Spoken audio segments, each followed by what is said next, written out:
Welcome to the Deep Dive Books channel, where we hope you find something valuable every day. We continue exploring Nexus by Yuval Noah Harari. This is part 6 of our interpretation.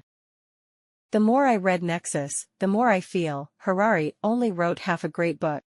The first half, dealing with history, is excellent. But when it transitions to the modern era and future, where AI enters the picture, it becomes somewhat shallow. Harari mentions GPT-4, but his discussion on AI and algorithms mostly revolves around events before 2022's GPT 3.5, or even earlier, before 2018. Harari rarely uses a smartphone, and I suspect he hasn't truly engaged with ChatGPT. He hasn't grasped the profound changes this wave of AI has brought. This leads to a contradiction. Harari argues that AI isn't godlike, that it makes errors, and carries human biases, yet he also assumes AI will gain godlike powers capable of establishing its own oppressive order. Yes, Stalin achieved such oppression in his time. But AI isn't Stalin. It's a product of a more autonomous era of humanity, and we aren't Soviet citizens. My role is to interpret this book for you, so I'll faithfully convey Harari's arguments. But I'll also provide my critiques. Today, we discuss what Harari sees as a key problem: the so-called alignment problem. Harari shares an illustrative story in the book, which I'll recount for you. In the 1970s, Russian historian Alexander Solzhenitsyn published the Gulag Archipelago, a renowned work detailing Stalin-era Soviet events. One story is particularly striking. In the late 1930s, during the height of the purges, a regional party conference near Moscow concluded with attendees standing to applaud Stalin. The applause was thunderous and continued endlessly. No one dared stop, knowing they were under surveillance. This absurd situation persisted. Conventionally, the host would signal an end to the clapping, but fear from the purges froze everyone in place. Clapping went on. 5 minutes, 6 minutes, then 10 minutes. If you think about it, using the length of applause to judge whether someone is loyal to Stalin no longer makes sense. What's being tested now isn't loyalty, but courage. Even stamina. At the 11-minute mark, a paper factory director, perhaps fatigued or emboldened, stopped clapping and sat down. The rest quickly followed. That evening, secret police arrested the factory director. He was sentenced to 10 years in prison. Harari says, this story reveals a chilling truth about information networks, especially surveillance systems. Whether you truly opposed Stalin became irrelevant. The key was upholding the order created by the information network, even if it was absurd. It's hard to discern Stalin's original intent for the purges, but this kind of order likely wasn't his ideal outcome. Events spiraled beyond his control. Later, Soviet philosopher and satirist Alexander Zinoviev coined the term Homo Sovieticus to describe a new human archetype shaped by this system. People who were subservient, pessimistic, and distrustful of others, adhering to absurd commands without regard for consequences. Harari then asks, could AI similarly reshape humanity into a new species? For example, as we discussed in a previous video, social media algorithms prioritize engagement by recommending polarizing and anger-inducing content. Prolonged exposure to such content might amplify anger and suppress humanity's inherent calmness, beauty, and rationality.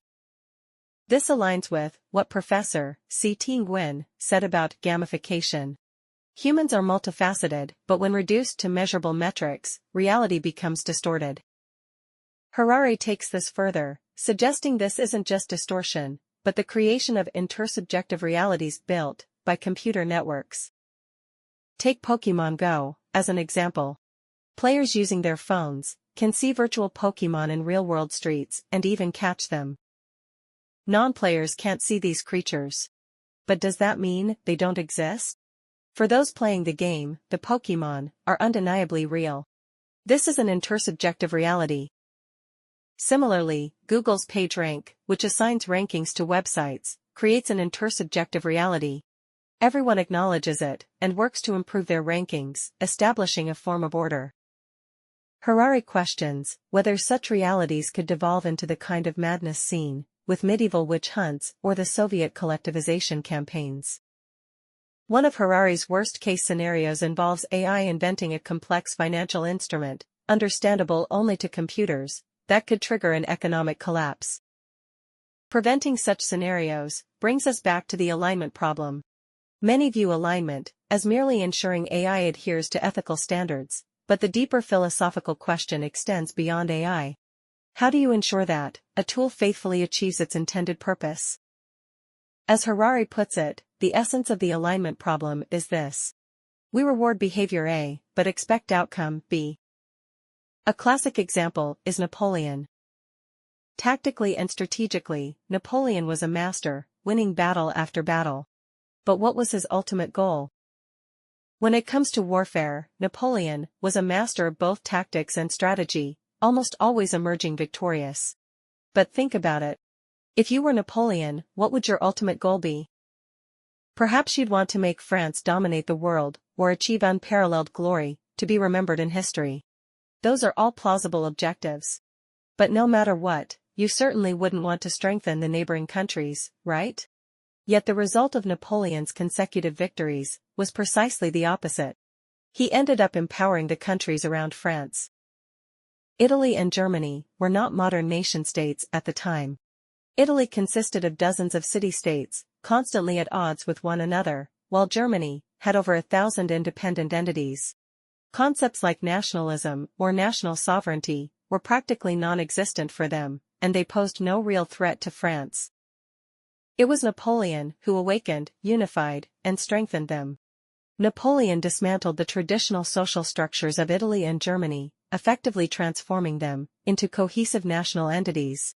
And these newly unified nations immediately began to counterbalance France. Germany, in particular, would later defeat France in the Franco-Prussian War. In other words, while Napoleon may have won on the battlefield, from the perspective of his higher objectives, he should never have started those wars in the first place.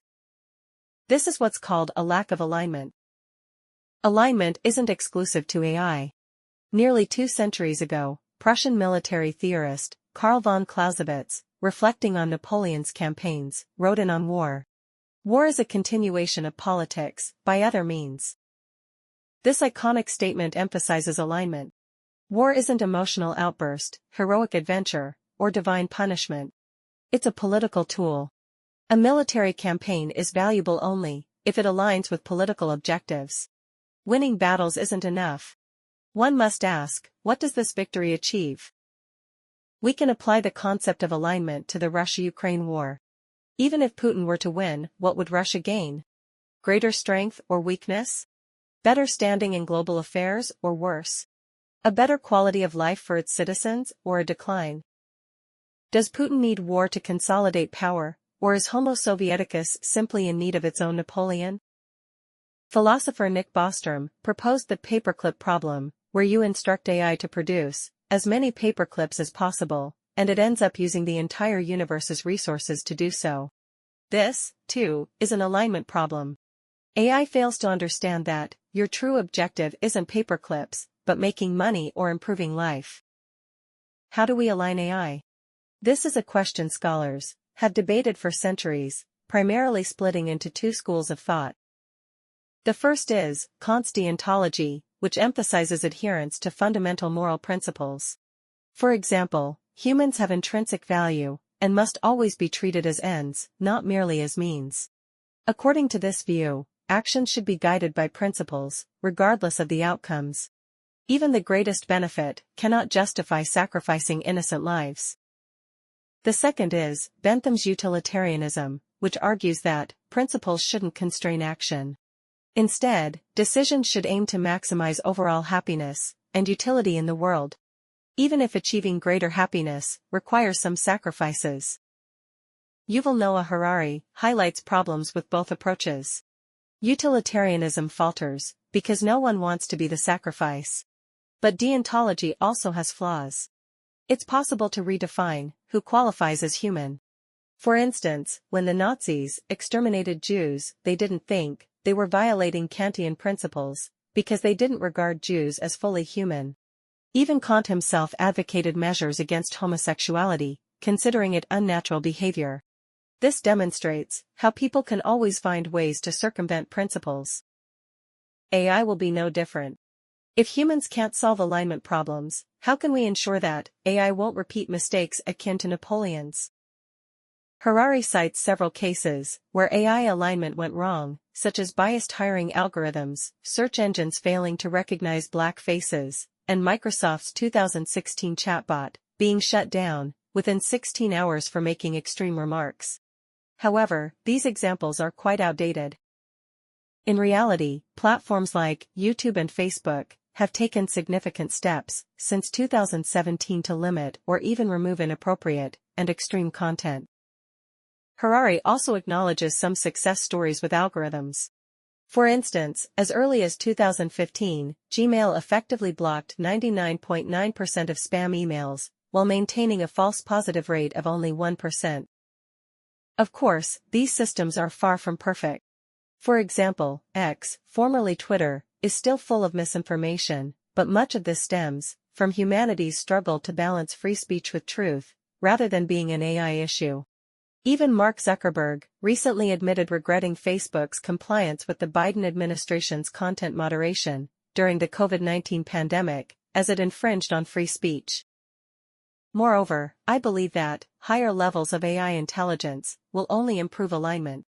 Harari attributes the paperclip problem to the difficulty of defining ultimate objectives, but as we mentioned earlier, when discussing a brief history of intelligence, the paperclip problem fundamentally boils down to language and common sense. Even a slightly more common-sense AI would understand that maximize paperclip production does not mean destroying human civilization or consuming the universe's resources to achieve that goal. It would recognize there are reasonable limits. In fact, today's AI already exhibits quite decent levels of common sense. I even tested ChatGPT specifically on this. I asked if it would blindly pursue a goal to the maximum extent possible, and it replied that it would strive to achieve the goal within ethical, moral, and technical boundaries. Where's the paperclip problem in that? Current AI alignment is already quite advanced. Of course, as a language model, GPT's ability to explain doesn't guarantee its ability to act. But I have yet to hear of a case where ChatGPT caused anyone harm. The key point is that alignment issues can be mitigated by higher levels of intelligence. A sophisticated AI won't recklessly overreach. It understands balance and proportionality. Harari's perspective on AI in this book is largely the same as in Homo Deus. 8 years have passed, and yet his views haven't evolved much. But AI is no longer what it was back then. Additionally, humans may not be, as foolish as Harari suggests, blindly killing for imagined, intersubjective realities. Large-scale madness often hides underlying economic motives. It may be hard to find robust data on medieval witch hunts, but there's a book called Economic Gangsters, Corruption, Violence, and the Poverty of Nations that examines modern witch hunts in Africa. It found clear economic factors behind these events. Witch hunts typically occurred after bad harvests and primarily targeted elderly women. When food was scarce, people looked for scapegoats in so-called witches. In some African regions, providing pensions and social security to elderly women effectively eliminated witch hunts. Take the Soviet Union's purge of the kulaks, wealthy peasants. Was it truly driven by an imagined intersubjective reality, or were there also economic and political factors at play? Our channel has previously discussed French philosopher René Girard's theory that human societies are prone to collapse periodically, requiring a scapegoat to channel their frustrations. When this happens, people naturally invent an intersubjective reality, but that's a symptom, not the cause. These ideas could inspire Harari. Not all, and certainly not always, are Homo sapiens like Soviet Homo Sovieticus.